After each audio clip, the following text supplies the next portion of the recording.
Dubai ബിസിനസ്സിലേക്ക് 2 വാതിലുകൾ, free zone അല്ലെങ്കിൽ മെയിൻലാൻഡ്. തെറ്റായ വാതിൽ തിരഞ്ഞെടുത്താൽ പിന്നീട് മാറാൻ ആയിരക്കണക്കിന് ചെലവാകും. 5 ചോദ്യങ്ങൾ തീരുമാനിക്കും ഇതാ. ചോദ്യം 1. ആർക്കാണ് വിൽക്കുന്നത്?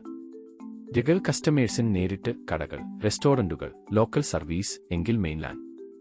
ആഗോള ക്ലയന്റുകൾ, ഓൺലൈൻ, കയറ്റുമതി എങ്കിൽ ഫ്രീ സോൺ മികച്ചതാണ്. ചോദ്യം 2. ഓഫീസ്. ഫ്രീ സോണിൽ പങ്കിട്ട ഫ്ലെക്സ് ഡെസ്ക് മതി. മെയിൻലാൻഡിൽ സാധാരണ യഥാർത്ഥ വാടക കരാർ വേണം, എജാരിയിൽ രജിസ്റ്റർ ചെയ്തത്. ആദ്യ വർഷം ഇത് വലിയ വ്യത്യാസമാണ്. ചോദ്യം 3. ഉടമസ്ഥതയും വിസയും. നല്ല വാർത്ത, മിക്ക പ്രവർത്തനങ്ങളിലും ഇപ്പോൾ രണ്ടിടത്തും 100% വിദേശ ഉടമസ്ഥത. പക്ഷേ വിസക്വാട്ട വ്യത്യസ്തം. ഫ്രീ സോണിൽ പാക്കേജ് പരിധി, മെയിൻലാൻഡിൽ ഓഫീസ് വലുപ്പം അനുസരിച്ച്. ചോദ്യം 4ഉം 5ഉം ഒരുമിച്ച്, ബജറ്റും വളർച്ചയും. ഫ്രീ സോൺ ചെലവ് കുറച്ചു തുടങ്ങാം. പക്ഷേ ഭാവി കെബ് റീറ്റെയിൽ, സർക്കാർ കരാറുകൾ, വലിയ ടീം എന്നിവയാണെങ്കിൽ ദീർഘകാലത്തിൽ മെയിൻലാൻഡ് ലാഭം.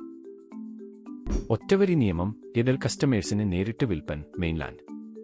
ആഗോളം, ഓൺലൈൻ സേവനങ്ങൾ, ഫ്രീ സോൺ. ഒപ്പിടും മുമ്പ് കുറഞ്ഞത് 5 സോണുകൾ താരതമ്യം ചെയ്യുക. ഗഹേർ ആൻഡ് റൂബി ഫോളോ ചെയ്യൂ. ഗൾഫിനും ഇന്ത്യക്കും ഇടയിലെ പണക്കാര്യങ്ങൾ ലളിതമായി. അടുത്തത്, ബാങ്ക് വേണ്ട എന്ന് പറയും വരെ ആരും നോക്കാത്ത ക്രെഡിറ്റ് സ്കോർ.